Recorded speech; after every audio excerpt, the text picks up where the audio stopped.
Isang sulat mula sa isang ulila na bata ang nabasa ni Manny Pacquiao. Ang nangyari pagkatapos ay tinawag ng lahat na isang himala. Hindi ka makakapaghintay na malaman kung ano ang nakasulat sa liham na iyon at kung paano ito tuluyang binago ang buhay ng batang ito magpakailanman. Manatili ka rito dahil ang kwentong ito ay magpapakita sa iyo ng kapangyarihan ng pananampalataya, pag-asa at ng isang pusong handang tumulong. Ang mga susunod na minuto ay magbabago ng iyong perspektibo sa buhay. Sa isang maliit na orphanage sa Mindanao, may isang batang lalaki na nagngangalang Miguel. 13 taong gulang, walang magulang, walang pamilya. Ang tanging mayroon siya ay ang mga kaibigan niya sa orphanage at ang kanyang pangarap. Pangarap na balang araw ay magkaroon siya ng tunay na tahanan, pangarap na makapagtapos ng pag-aaral, pangarap na maging katulad ni Manny Pacquiao, ang kanyang bayani.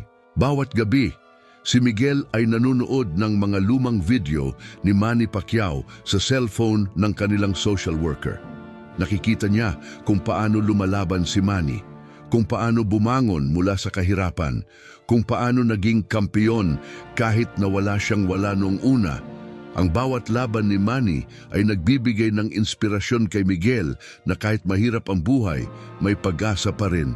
Isang gabi habang nakahiga sa kanyang munting kama, naisip ni Miguel na sumulat ng liham kay Manny Pacquiao. Hindi niya alam kung paano ito makakarating sa kanya. Hindi niya alam kung babasahin man lang ito. Pero sa puso niya, naramdaman niyang kailangan niyang magsulat, kailangan niyang ipahayag ang kanyang nararamdaman. Kinuha niya ang isang piraso ng papel at isang lapis. Sa ilaw ng kandila, nagsimula siyang sumulat. Ang sulat ay simple lang, walang magagandang salita, walang malalim na grammar, pero puno ng emosyon, puno ng pag-asa, puno ng pangarap. Sinabi niya sa liham kung paano niya naging inspirasyon si Manny. Kung paano ang mga kwento ng tagumpay ni Manny ay nagbibigay sa kanya ng lakas na magpatuloy araw-araw. Sinabi niya na kahit wala siyang magulang, hindi siya sumusuko dahil alam niyang si Manny din ay dumaan sa hirap. Sinulat niya ang kanyang pangarap na balang arang ay makapagtapos ng pag-aaral at matulungan ng ibang mga batang ulila tulad niya. Sa dulo ng liham, may isinulat siyang simpleng dasal. Dasal na sana ay makabasa si Manny ng sulat niya, hindi dahil hinihiling niya ng tulong o pera, kundi dahil gusto niya lang na malaman ni Manny na ang kanyang buhay ay nag-inspire ng isang batang walang-wala, na ang kanyang kwento ay nagbigay ng pag-asa sa isang pusong halos mawalan na ng pag-asa. Kinabukasan, ibinigay ni Miguel ang liham sa social worker ng orphanage. Tinanong niya kung may paraan ba na maipadala ito kay Manny Pacquiao. Ang social worker ay ngumiti. Sabi niya, susubukan niya. Walang guarantee pero susubukan niya. Kumuha siya ng litrato ng liham at nag-post sa social media. Nagtag kay Manny Pacquiao at sa mga fan pages nito, umaasa na baka may makakita at makatulong. Lumipas ang mga linggo. Si Miguel ay hindi nag-expect ng sagot, pero patuloy siyang nanalangin, patuloy siyang umaasa. Ang pananampalataya niya sa Diyos at kay Manny ay hindi nawala. Bawat gabi bago matulog, nanalangin siya na sana ay maging okay ang lahat kahit mahirap. Isang umaga, nagising ang buong orphanage sa ingay. May mga sasakyan na dumating, may mga tao na nakasuit, may camera crew pa. Lahat ay nagtataka kung ano ang nangyayari. Ang social worker ay lumapit sa mga bata at sinabi ang balitang hindi nila makapaniwala. Si Manny Pacquiao ay darating. Nabasa niya ang sulat ni Miguel at gusto niyang personal na makita ang batang ito. Hindi makapaniwala si Miguel, umiiyak siya. Hindi dahil sa takot, kundi dahil sa sobrang saya at gulat. Ang sulat na isinulat niya sa ilaw ng kandila ay nabasa ng kanyang bayani. Uma carta de orfão foi lida por Manny Pacquiao. Ang simpleng liham na iyon ay umabot sa puso ng kampeon. Nang dumating si Manny, ang unang ginawa niya ay hanapin si Miguel. Nang magkita sila, niyakap ni Manny ang bata ng mahigpit. Sinabi niya, Salamat sa sulat mo, salamat sa pagtitiwala mo, at salamat sa pag-aalala mo na ako ay iyong inspirasyon. Pero alam mo ba, ikaw din ay inspirasyon ko ngayon. Naupo sila at nag-usap. Tinanong ni Manny ang tungkol sa buhay ni Miguel, sa kanyang mga pangarap, sa kanyang mga takot. Si Miguel ay nagsalita ng tapat. Sinabi niya na ang pinakamalaking takot niya ay hindi makapagtapos ng pag-aaral dahil wala siyang pambayad. Na ang pangarap niya ay maging teacher balang araw para matulungan ang ibang mga bata na tulad niya. Habang nakikinig si Manny, nakita niya ang sarili niya sa batang ito. Naalala niya ang panahong wala rin siyang wala. Naalala niya kung paano siya nag-struggle at naalala niya kung paano ang Diyos ay naging mabuti sa kanya. At ngayon, alam niyang ito ang pagkakataon na maging instrumento ng Diyos para sa batang ito. Sinabi ni Manny na mula ngayon magiging scholar si Miguel. Sasaklawin niya ang lahat ng gastos sa pag-aaral hanggang college. Lahat.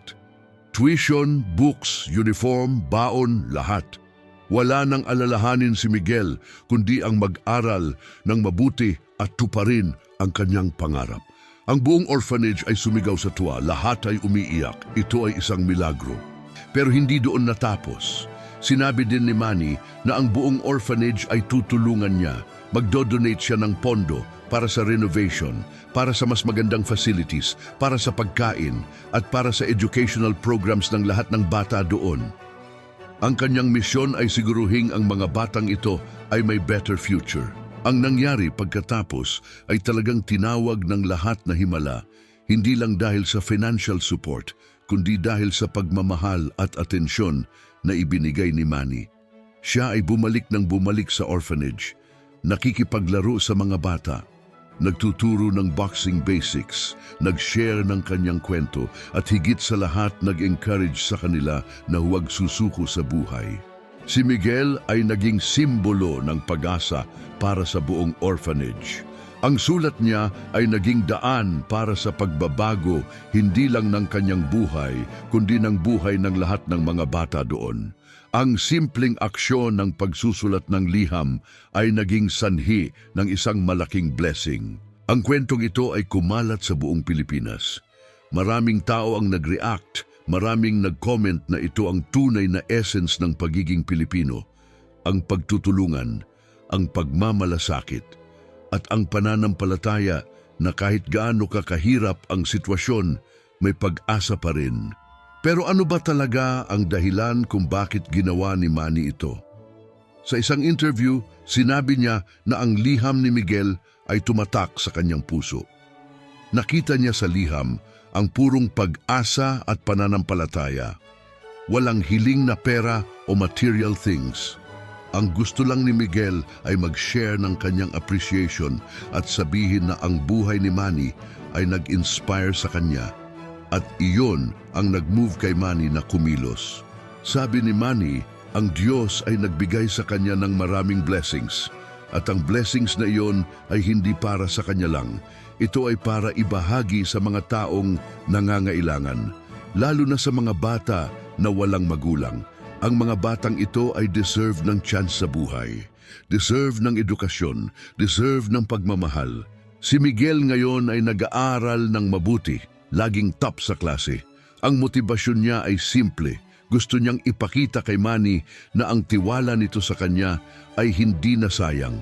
Gusto niyang gawing proud si Manny at higit sa lahat, gusto niyang maging instrumento din balang araw para tulungan ng iba. Ang relationship ni Manny at Miguel ay hindi natapos sa isang meeting lang. Si Manny ay naging parang kuya o tatay ni Miguel. Regular silang nag-uusap. Binibisita ni Manny si Miguel. Tinutulungan siya sa mga takdang aralin, nagbibigay ng advice at nananatiling constant presence sa buhay ng bata. Ang orphanage na dating kulang sa resources ay ngayong may bagong building, library, computer room at playground. Ang mga bata ay may quality education na, may nutritious food, may medical care. Lahat dahil sa liham na isinulat ni Miguel at sa mabuting puso ni Manny Pacquiao. Maraming tao ang nagtanong, bakit hindi na lang nag-donate si Manny ng pera at tapos na? Bakit kailangan pa niyang personal na bumisita at makipag-ugnayan sa mga bata? Ang sagot ay simple. Hindi lang pera ang kailangan ng mga batang ito. Kailangan nila ng presence, kailangan nila ng role model, kailangan nila ng taong maniniwala sa kanila at iyon ang ginagawa ni Manny. Ang impact ng ginawa ni Manny ay lumaganap hindi lang sa orphanage na iyon. Maraming ibang tao at organizations ay nag-inspire din na tumulong sa mga orphanages sa buong bansa. Ang ripple effect ng kabutihan ay walang hanggan. Isang mabuting gawa ay nag-uudyok sa iba na gumawa din ng kabutihan. Alam mo, sa pagsusulat ko ng mga kwentong tulad nito, naramdaman kong kailangan kong lumikha ng isang bagay na mas malalim. Kaya nagsulat ako ng isang maliit na e-book na tinatawag kong Ang Mga Panalangin ng Isang Kampiyon. Naglalaman ito ng mga eksklusibong kwento, mga aral ng pananampalataya at mga panalangin inspired kay Manny Pacquiao.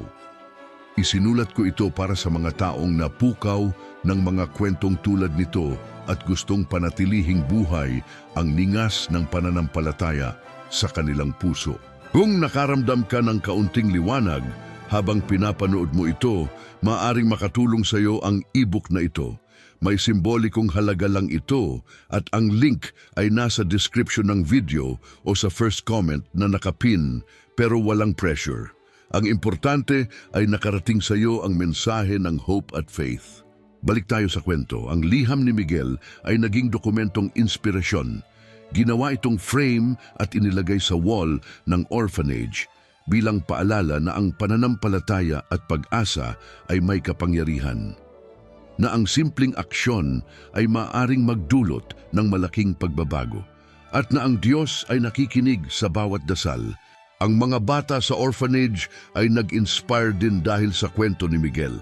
Nagsimula rin silang magsulat ng kanilang mga pangarap, nag-set ng goals, nagtrabaho ng mas masisipag sa pag-aaral dahil nakita nila na may pag-asa na kahit orphan sila, may future pa rin. Si Manny ay hindi lang nagbigay ng financial support. Nag-organize din siya ng livelihood programs para sa mga staff ng orphanage. Para kahit wala na siya, sustainable ang operations. Nag-set up ng trust fund para sa continuous education ng mga bata. At nag-ensure na ang bawat bata ay may karapatang makapagtapos ng college. Ang legacy ng liham ni Miguel ay hindi masusukat. Ito ay naging symbol ng kung paano ang komunikasyon, ang honesty at ang pagpapakita ng appreciation ay maaaring mag-open ng doors. Hindi niya hiniling ng tulong, ang ginawa niya lang ay mag-share ng gratitude at iyon ang nag-trigger ng himala. Maraming tao ngayon ay nag-send din ng mga liham kay Manny, nag-share ng kanilang kwento, naghiling ng tulong. Pero hindi lahat ay nakakatanggap ng response. At okay lang yon, dahil ang point ay hindi ang humingi ng tulong sa ibang tao. Ang point ay magtiwala sa Diyos at gumawa ng aksyon para sa sarili. Si Miguel ay ginawa ang kanyang part. Nag-aral siya ng mabuti, nag-pray siya, nagsulat ng liham bilang ekspresyon ng gratitude. At ang Diyos ay gumawa ng paraan. Hindi dahil deserve niya, kundi dahil ang Diyos ay mabuti at gumagawa ng himala sa mga taong may pananampalataya. Ang kwentong ito ay hindi tungkol sa pag-asa na may magre-rescue sa iyo. Ito ay tungkol sa paggawa ng aksyon kahit maliit lang, tungkol sa pananatiling positive kahit mahirap, at tungkol sa pagtitiwala na ang Diyos ay may plano para sa bawat isa sa atin. Ngayong araw si Miguel ay grade 9 na. Excellent student, may mga kaibigan, may pangarap pa rin na maging teacher, at may pusong puno ng pasasalamat. Ang buhay niya ay 180 degrees na nagbago, pero ang kanyang humility ay nananatili. Hindi siya naging mayabang, hindi siya nakalimot kung saan siya nanggaling.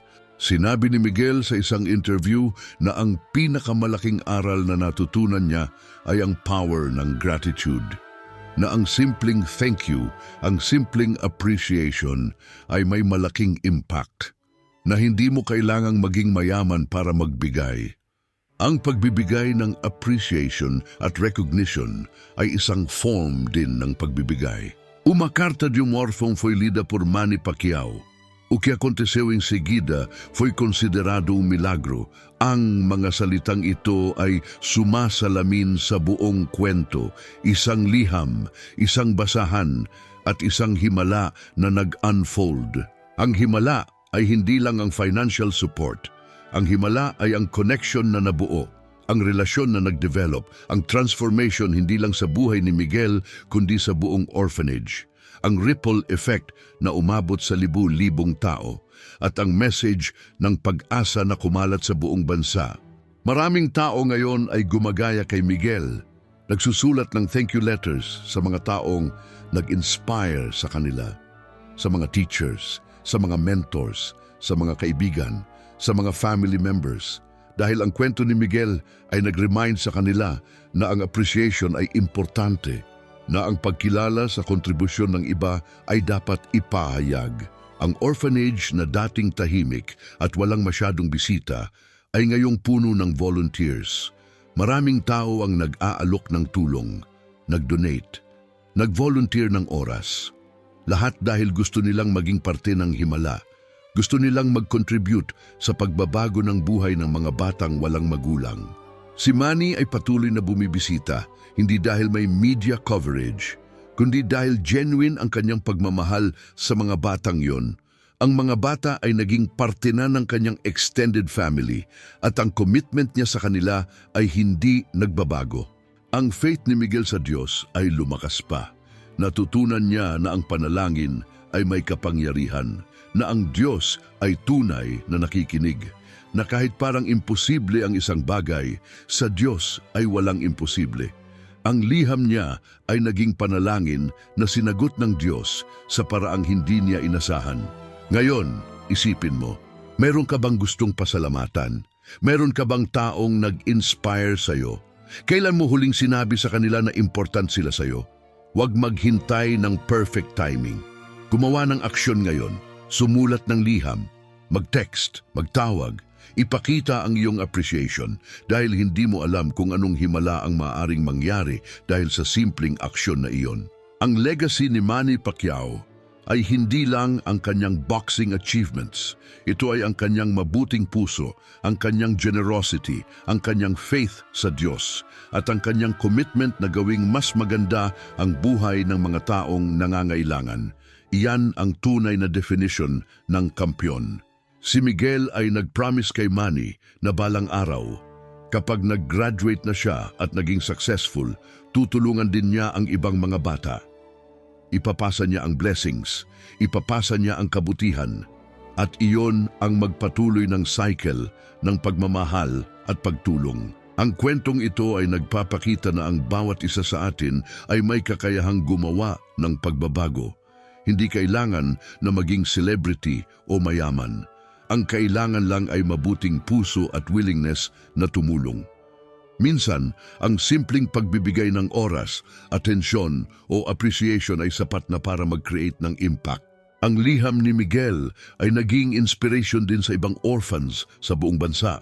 Nagsimula silang sumulat din ng kanilang mga pangarap, nag-voice out ng kanilang hopes, at nag-express ng gratitude sa mga taong tumutulong sa kanila. Ang power ng communication ay hindi dapat underestimate. Maraming documentary at news features ang ginawa tungkol sa kwentong ito. Lahat ay may parehong conclusion. Ito ay miracle. Miracle ng pananampalataya, miracle ng kabutihan, at miracle ng pagmamahal. At ang miracle na ito ay available sa lahat. Basta may faith at may mabuting intensyon. Ang Diyos ay gumagamit ng mga taong tulad ni Manny para ipakita ang kanyang pagmamahal. Ang blessings na binigay sa kanya ay hindi para sa kanya lang. Ito ay para ipamahagi. At ang ginawa ni Manny ay exactly iyon. Naging channel siya ng blessings para sa iba. Alam mo, bago tayo matapos, gusto kong i-remind ka na ang e-book na ang mga panalangin ng isang kampiyon ay dinisenyo para sa mga taong gustong mas malalim na kumonekta sa kanilang pananampalataya. Puno ito ng mga kwentong mag-inspire sa iyo, mga aral na mag-guide sa iyo, at mga panalangin maaari mong gawin sa araw-araw. Kung ang video na ito ay nag-touch sa puso mo at gusto mong magkaroon ng spiritual guide, tingnan mo ang link sa description o sa pinned comment. Pero tandaan, ang pananampalataya ay nagsisimula sa loob ng puso mo. Ang e-book ay tulang para mas lumawak pa ang iyong connection sa Diyos. Salamat sa panunood ng kwentong ito. Kung nag-inspire ka, ay share mo sa iba para mas maraming tao ang makarelate. At sagutin mo sa comments, ano ang iyong pangarap? Ano ang iyong prayer request? Dahil ang bawat pangarap ay valid. Ang bawat prayer ay naririnig at ang bawat isa sa atin ay deserve ng himala. Huwag kalimutang mag-subscribe at mag-like para sa mas maraming inspiring stories. Ang bawat kwento ay may layunin. Ang bawat layunin ay para magbigay ng pag-asa. At ang pag-asa ay nagmumula sa pananampalataya sa Diyos. Tandaan, ang himala ay hindi palaging grand. Minsan ito ay simpleng pagbabago ng puso, simpleng pagbukas ng oportunidad, simpleng pagkilala na ikaw ay importante, at simpleng reminder na ang Diyos ay hindi ka kailanman pinabayaan. Si Manny Pacquiao at Miguel ay mga tao lang, pero ang ginawa nila ay naging extraordinary. Ikaw din ay may kakayahan na maging extraordinary. Magsimula sa simpleng aksyon, magsimula sa pananampalataya, magsimula sa pagmamahal, at makikita mo ang himala ay magsisimula sa iyong buhay. Ang istoryang ito ay nilikha ng AI, binuo ng independent at eksklusibo upang mag-entertain at magbigay ng values.